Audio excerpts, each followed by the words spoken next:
You have a mental health problem. So sometimes on YouTube, you know, people just want to kind of dunk on people and be like, oh, this person's disgusting. This is a bad person, you know, and then you think you gain points, go, oh, look, I'm better than this person.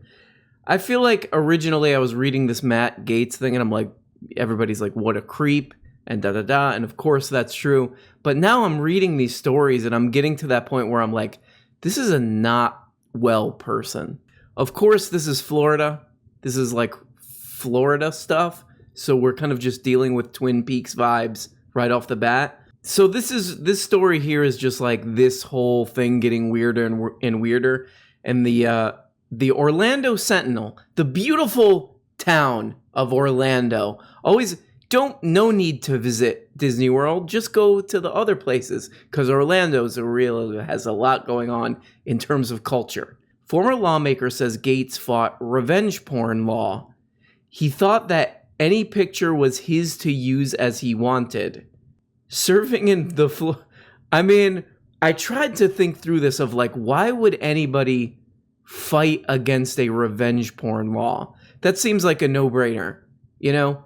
Someone you exchange, let's just say, racy pictures. Is that like an 800-year-old boomer way to racy? Ooh, racy. She showed a little bit of her ankle. You exchange racy pictures with somebody and they're like, I'm going to put this online because I'm pissed off at you or just because you're crazy. Yeah, that seems pretty clearly like what's the benefit to that? Where's the societal benefit to being able to post non-consensual nude pictures of people? My countrymen will benefit from seeing that nakedness, whether or not that person agrees to it. This is the country I want to live in. Like, I could not even, like, putting my brain into the mind of a creep, I couldn't even imagine, like, a way to defend this. And it seems like he doesn't. Tom Goodson, a Republican from Brevard County, the cultural capital of the world, Brevard County. All right, you know what? I'm going to stop giving Florida a hard time. I'm from there, so I can do that. Okay? Is that okay? No. Does that logic make sense? No. Former state rep Tom Goodson, a Republican from Brevard County, spent 3 years sponsoring legislation to outlaw non-consensual pornography, sometimes called, quote, revenge porn, unquote. And Goodson said Monday that Gaetz was the chief opponent to that legislation. Matt was absolutely against it. Imagine putting your, like, emotion, I will filibuster. I will do like Mr. Smith Goes to Washington for my right to maliciously spread pictures with nudity that were entrusted that there's really no way to defend sharing. I will do like Mr. Smith Goes to I'm not leaving this chamber until I'm allowed to do this. Matt was absolutely against it. He thought that I don't know that sentence. Matthew was absolutely against it. It's like a little pervert kid in some like a grade school class or something. He thought the picture was his to do with what he wanted. Goodson said he thought that any picture was his to use as he wanted to as an expression of his rights. I mean, the defense there, because there's no real explanation. The defense is just like, basically the defense is, I want to do revenge porn eventually. This is at the same time that there's another story about him being published in the same papers that he would like wander around Congress, this guy, showing people naked pictures of women on his phone. It's like a person so stupid, let's just start there. A person so stupid that it's like pure selfishness. Like it's all one-to-one of like, I show people pictures, naked pictures on my phone. I'm going to legislate to the entire country, basically, the things that I do. It's like it's profound stupidity, I would say. So here we get into the real Lynchian territory. Matt Gaetz showed off images of nude women from parties with Joel Greenberg report. But that's not, okay, so that's kind of self-explanatory, but you read into this story and it's just like some weird novel or something. Again, it gets into real Twin Peaks territory. It's like Bret Easton Ellis stuff, this guy. The Times reported last week that it had seen receipts from mobile payment services, Cash App and Apple Pay, that show payments from Gaetz and Greenberg to one of the women involved in the investigation, and a payment from Greenberg to a second woman. So that kind of looks like a prostitution there. Gaetz, sex work. Sorry. Am I canceled? No. Okay, here's where it gets into, for me, just straight up Twin Peaks territory. Gaetz and Greenberg were also recorded entering the Seminole County tax collector's office. This guy Greenberg was the tax collector. So they were recorded entering the Seminole County tax collector's office while it was closed on a weekend night in April 2018.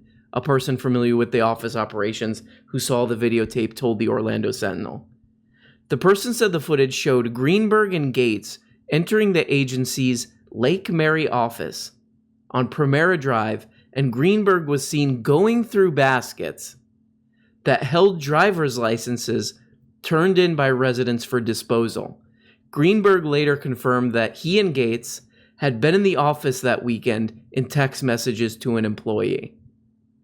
This scene is like the most fire walk with me crap I've ever heard.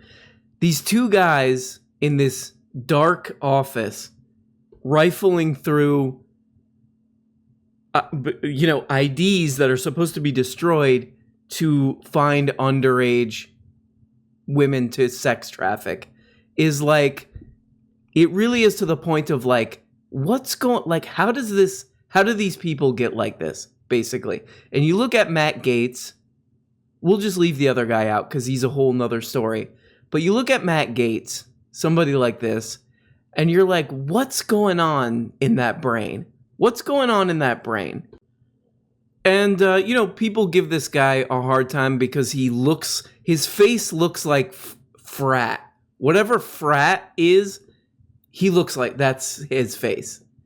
And that's mean, that's mean. But like, really, honestly, what's going on here? What's going on with this guy is that I think this is a guy with just no purpose. Like, this is what not having a purpose life looks like.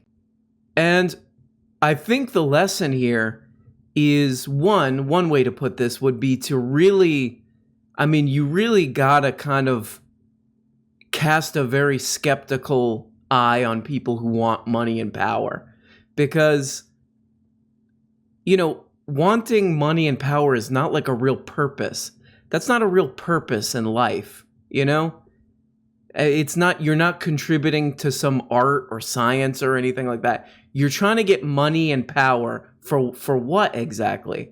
And I think that it kind of leads to this, because it's not a real purpose, it leads to this void because you're not doing a real purpose, and you just end up this constantly hungry ghost looking for ways to just suck in and accumulate more and more and more and try to fill this void, and you end up in places like this. I think this is also why people make fun of this guy and they aren't shocked because of his sort of frattiness, that he sort of looks like a frat guy and acts like a frat guy, all this stuff about sharing pictures of the phone. If you think about it, like being in a frat and why that's sort of taboo and stupid and people kind of cringe at it, is because it's about the same thing. So if you don't have a true purpose, if your life is just this sort of hungry ghost thing of not having something that you're trying to contribute to, rather than taking, like, I want to take as much as I can get, you're like, I want to build on something that previous people before me have built and contributed to, and blah, blah, blah, blah, blah. That's actually going to bring real fulfillment. You get this kind of stuff. You get, how much can I take? And then it's going to never fill that void of having a real purpose or being part of a real community, which is the other half of this. So you're just constantly grasping at things to try to fill this this void of being basically a purposeless ghost. And you end up places like this, I think. You end up in Firewalk with me, Twin Peaks territory. So, of course, I think there should be consequences to this. This guy's clearly a creep and blah, blah, blah, blah, blah. But I think we also have to acknowledge we do live in a society that incentivizes this kind of crap. This is a little bit of a downer one. I mean, I was reading this. I was like, I can write some funny jokes for this, you know? Toilets. I'll do that. Toilets. Only old people will die, and we don't really need to worry about that. What I want to do is Blue Chew. Like we would do some of that. But I was reading this. I was like, man, if I just goof on this, we're missing the real thing here. Because there's a whole lot of psychology going on in this story and going on with this guy. So anyway, guys, more on this soon. And thank you for watching this. And I hope, really honestly, I hope when we read these stories, we're not just cackling and spitting and peeing on these people and yelling shame at them, but being like, what went wrong here? Like, what's wrong with you, dude? What's actually wrong with you, dude? And let's figure it out and figure out how to get away from it. I love you, everybody. And of course, we always love to say, Bye.